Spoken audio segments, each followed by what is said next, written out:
Bem-vindos ao Grupo Marcos, eu sou Carlos Luiz, você está no programa Nova Geração 183, Reencarnar Deve Ser. Bem, continuamos no capítulo 7, Retorno à Vida Corporal. Vamos começar ouvindo um áudio de um grupo que eu descobri muito recentemente e fiquei encantado com a qualidade, com a inteligência, com a beleza do trabalho, né? É o grupo Amigos da Luz, eles trabalham a ideia de humor e espiritismo e um trabalho muito bem feito. Vamos ouvir aqui o áudio de um, né, dos programas que eles fizeram que vai nos ajudar a entender o tema. Eu não quero, eu não estou preparada, eu não quero, Gustavo. O que tá pegando, Lilian? Você não prestou atenção no que eu falei? Eles me disseram que eu vou reencarnar. E ainda esse ano. Isso não é bom? Não, isso é péssimo. Porque eu vou ter que começar tudo de novo, vou ter que nascer de novo, vou ter que ser criança de novo, aquela coisa babenta, vou ter que ser uma adolescente de novo, cheia de espinhas, com aqueles hormônios assim, a mil. Eu não quero, é chato. Ô, Lilian, calma. E pior que eu tenho que me acostumar de novo às necessidades do corpo. E ó, tem 40 anos que eu não faço o número 1 e nem o número 2. Eu já até esqueci como é que faz. Não, peraí, número 2 tem que fazer uma força. Não dá pra esquecer. Não, você vai reaprender, Lilian. Isso não é nenhum bicho de 7 cabeças, não. Justamente a fase da infância é pra gente se acostumar com o corpo de novo. Eu não sei se eu vou ser rica, se eu vou ser pobre, não sei se eu vou ser gorda, se eu vou ser magra, se eu vou ser alta, se eu vou ser baixa. Gustavo, eu não sei se eu vou ser mulher ou se eu vou ser homem. E eu tô muito acostumada a ser mulher, muito tempo sendo mulher. E o homem tem aquele negócio a mais. Mas se você já tá acostumada a ser mulher, você vai tirar de letra ser homem. Porque ser mulher dá muito trabalho, né? Ah, é verdade. Tá vendo, Leila? Você só tá vendo as coisas que te dão medo.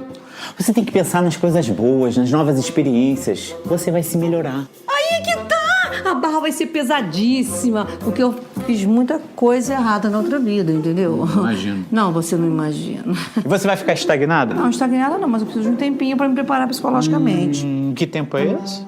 Então, 200 anos. 100? Ô, Lilian, pensa nisso como uma aventura. Uma aventura épica.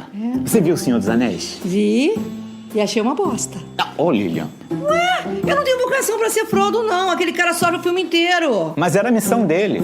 Tudo bem que ele comeu o pão que o Sauron amassou, mas ele teve sucesso, entendeu? Ele fez amigos na jornada dele. Mas tinha aquele bicho feio atrás dele todo. Eu sou precioso, é precioso. Ai, que coisa chata, com vontade de matar esse bicho. Sim, a gente tem que encarar os Sméagol da vida.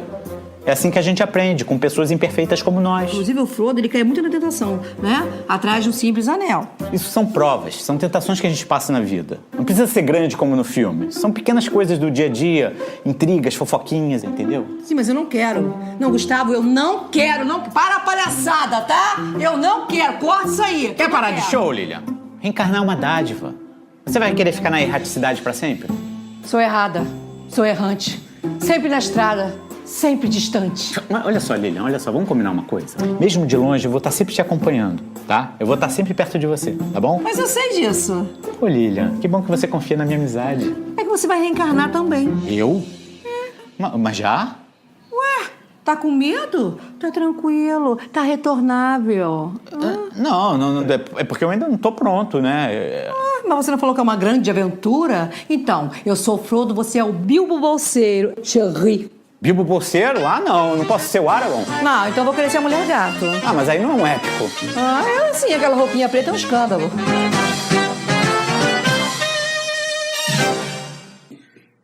Ok, e aí nós, né, vimos aí um diálogo extremamente comum no mundo espiritual, no momento de reencarnar. Cornélio Pires, né, poeta desencarnado, escreve através do Chico Xavier o seguinte: do débito que se atrasa, a reencarnação chega logo, cobrando dentro de casa. Então é mais ou menos isso. Kardec vai tocar justamente nesse ponto. O espírito, ele pode ser obrigado, pode ser imposto a ele a reencarnação. Porque aí, olha que Kardec está tocando numa coisa muito sensível, é um dos temas muito sensíveis, assim, muito, que exige uma sofisticação para poder ser entendido. Livre-arbítrio. Ah, mas eu não tenho meu livre-arbítrio? Então, se a gente partir dessa ideia, eu tenho meu livre-arbítrio, não pode, né? Eu escolho. Resposta: ela pode ser imposta.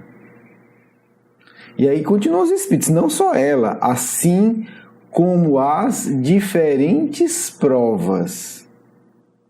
Sujeito, nós podemos não apenas ser obrigados a reencarnar, mas nós podemos ser obrigados a reencarnar em determinadas situações. Você vai reencarnar nesse corpo, você vai reencarnar nessa família pobre, você vai reencarnar com essa deficiência física, você vai reencarnar naquela família que você detesta. Aí continuam os espíritos, principalmente quando o espírito ainda não está apto a fazer uma escolha com conhecimento de causa, ou como expiação. O espírito pode ser constrangido a se unir ao corpo de tal criança que, pelo seu nascimento e posição que ocupará no mundo, poderá tornar-se para ele um motivo de castigo. E o livre-arbítrio continua, porque nós não temos livre-arbítrio ilimitado. Isso é uma ilusão do nosso orgulho. Nós não fazemos o que queremos nunca, nunca. Está duvidando? Dá um pulo e vai lá na Lua ver como é que está o tempo de lá. Você não pode. Você tem limitação, inclusive física. Então, o livre-arbítrio é uma possibilidade de escolha limitada. Desculpe a imagem, mas nós, espíritos atrasados, temos um livre-arbítrio semelhante ao bebê dentro do berço. Ali dentro do berço, ele é o rei. Ele vai para um canto, ele vai para o outro, ele joga para cima o brinquedo, ele chora, ele faz cocô, ele se mela de cocô, ele faz xixi, ele grita. Tudo isso ele pode. Mas o bebê de 3 meses não pode sair do berço, pegar o elevador e sair de casa. Ele não pode dizer assim, não, agora eu enjoei desse berço, eu estou afim de ir para os Estados Unidos passear. E aí ele sai do bercinho dele e vai para os Estados Unidos. Ele não pode. Ele não tem a menor capacidade. Ele tem livre-arbítrio? Tem, naquele limite. Assim somos nós, espíritos. O nosso livre-arbítrio é muito limitado. O nosso orgulho, a nossa arrogância é que acha que a gente pode fazer tudo. Não pode. Nem para o bem e nem para o mal. Quer ver? Ok, vamos lá. Você é um espírito do mal. Você tem como agora perturbar a vida em Júpiter? Você nem chega lá, meu irmãozinho. Não, porque eu vou lá para Júpiter fazer lá uma arruaça, eu vou quebrar tudo. Você nem chega. Então, nosso livre-arbítrio é sempre limitado, gente. Ele existe, mas ele é limitado. O bebê ali no berço, ele anda para um lado, ele vira, ele dorme de um jeito, ele dorme do outro, mas ele está limitado, né? A criança, naqueles parquinhos que hoje, né, hoje é bastante comum, shopping, restaurante, que é todo, né, fechado, ela tem um livre-arbítrio ali dentro, mas ela não pode sair de qualquer jeito, né? Tem uma entrada, uma saída, adultos vigiando para proteção.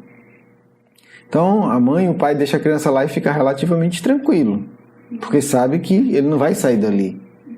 Então, ali ele brinca, vai para o brinquedo, vai para o outro, faz uma coisa, faz outra, mas não vai poder sair. Ou a criança na sala de aula.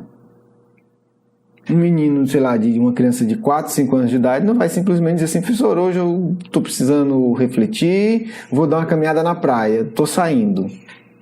Não rola, a professora não deixa, a coordenadora não deixa, o porteiro não deixa, ninguém deixa. Ele vai poder até fugir um pouco da sala, consegue ir num banheiro ali se esconder, mas assim, tem um limite. Uma criança assim, quando não vai sair da escola e aparecer no outro país, um adulto consegue. Então tem uma capacidade de ação um pouco maior, porque a gente só tem liberdade de fazer o que a gente tem capacidade de fazer. Né? Não adianta estar discutindo a minha capacidade de voar até o sol. Eu não consigo, ponto. Então, eu não tenho essa opção. Eu não tenho essa opção, não, eu quero para Netuno. Eu não tenho essa opção. Simplesmente, tecnicamente, ela não me é dada.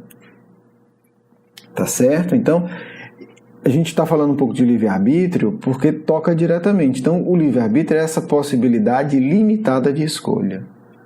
Quanto mais o espírito evolui, mais se amplia o livre-arbítrio dele. Certo? Então, há limites muito claros.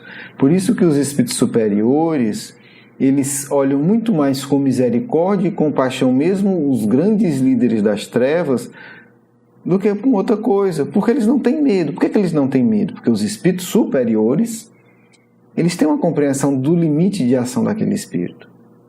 Eu não consigo ver, você talvez não consiga, mas o espírito superior olha e diz, não, ele é muito poderoso, mas o limite dele vai até aqui. Ele nunca vai poder chegar nessa região espiritual, ele nunca vai poder fazer isso ou aquilo. Porque há um limite, certo? Por mais amplo que seja, há um limite. Entender isso dá segurança emocional e é para nos trazer um tanto de humildade. Então, assim, eu tenho possibilidades, mas nunca vai ser do jeito que eu quero. Certo? Nunca vai ser do jeito que eu quero. Então, assim, Kardec pegou uma questão até curiosa aqui, né? A 338 eu vou comentar mais por curiosidade.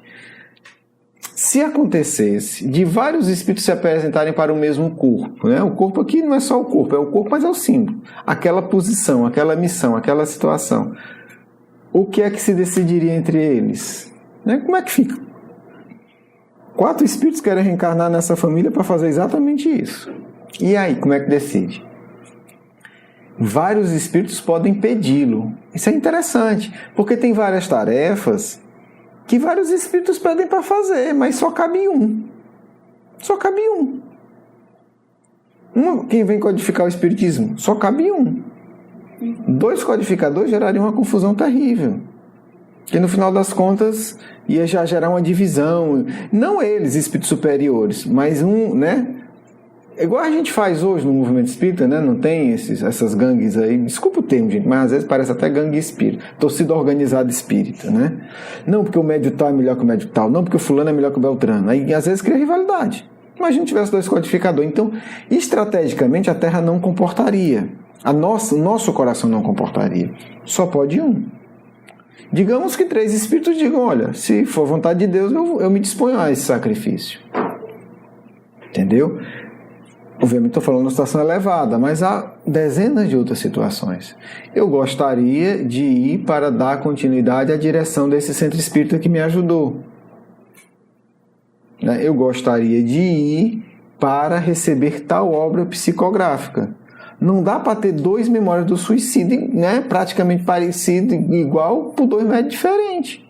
Você tem que ter um médium para fazer a tarefa. Se ele falhar, é outra coisa. Mas você enviar 2 médios, fazer 2 preparações para psicografar o mesmo livro é ridículo.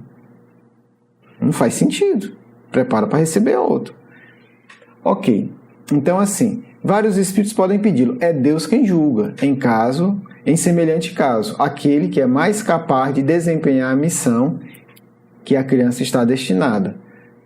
Porém, como já se disse, o espírito é designado antes do instante em que deve unir-se ao corpo. Aqui os espíritos foram muito sagazes. Porque a pergunta de Kardec pode dar a ideia assim, que é um bocado de espírito querendo entrar no corpo de uma vez, né? Vários espíritos se apresentam para um mesmo corpo. Pode passar essa ideia, os espíritos muito atentos. Mas, pode ocorrer isso, mas isso é muito antes do corpo existir, né? É bem antes, é uma decisão anterior, é um planejamento anterior, ok? Vamos para outra questão, dá tempo.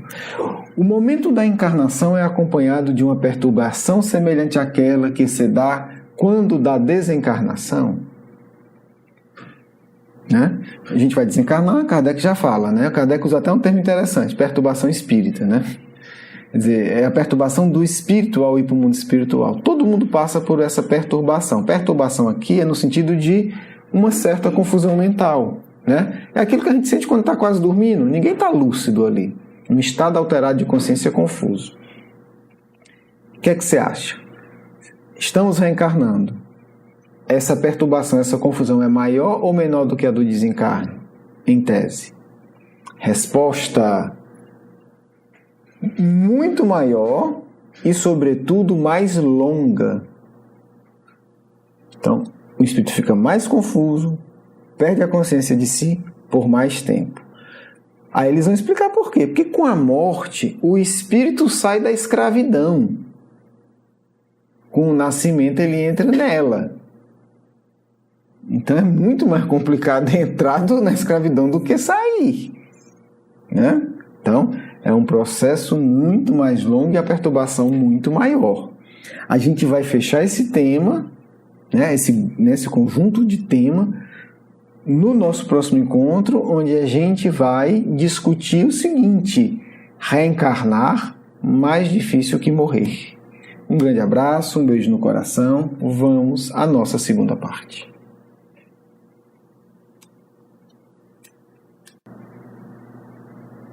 Que o Cristo nos abençoe a todos nesse instante valioso para o nosso coração, em que podemos conversar um pouco, dialogar com vocês sobre coisas tão valiosas, tão importantes, sobre conceitos que estão no centro da vida de cada um de nós, filhos e filhas. Reencarnar é algo muito valioso, muito precioso, porque para aqueles que entendem a reencarnação num sentido iniciático, sabem que a reencarnação é o ato da verdadeira humildade. Aquele que reencarna com consciência pratica um ato de extrema humildade. Para nós, o Cristo é sempre o maior modelo. Ver o Mestre reencarnado na Terra gera uma verdadeira ebulição em nossos corações. Meu Deus! Como essa luz for viver em corpo humano e grosseiro. Meu Deus! Reencarnar para os que aceitam a prova com devoção é um ato de verdadeira humildade, não apenas um ato de humildade no sentido de uma prática de humildade, é muito mais, é um ato que desenvolve em profundidade a verdadeira humildade. Porque, do ponto de vista da luz, reencarnar é tornar-se um verme, é ter as ações limitadas de forma extrema, está exposto a um convívio com as feras humanas, está disposto a suportar a iniquidade dos estúpidos e dos maus. Aquele que aceita reencarnar no mundo como a Terra, com verdadeiras humildade, com uma aceitação sincera, com uma compreensão do que vai fazer e por que vai fazer, amplia imensamente a sua compreensão da vida para sempre. Não falo de encarnações grosseiras e impostas.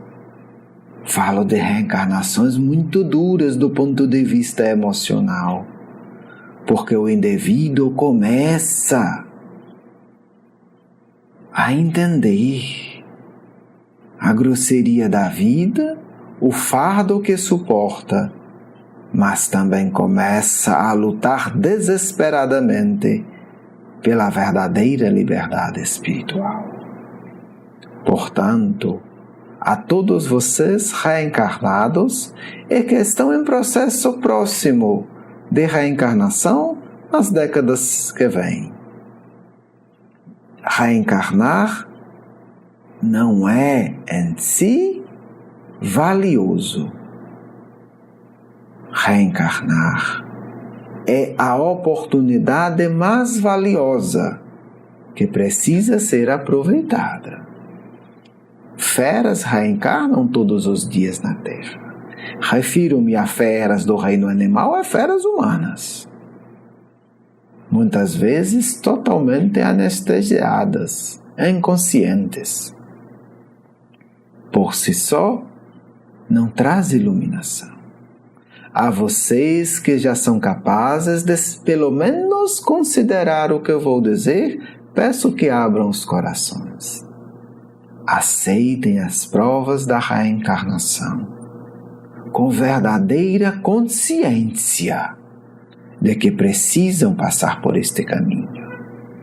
E vocês se transformarão em seres lúcidos, merecedores de ter acesso às esferas espirituais maravilhosas.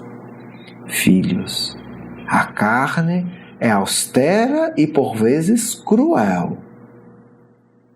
Por isso eu vos peço, aceite a dura e breve lição e vocês criarão luzes em seus corações. Paz do amigo espiritual de sempre. Quero agradecer o seu carinho, a sua atenção e para conhecer mais do nosso curso Educação Espírita, um convite à juventude, do nosso programa Nova Geração e os nossos livros, por favor visite o nosso blog grupomarcos.com.br. Você é muito bem-vindo. Um grande abraço.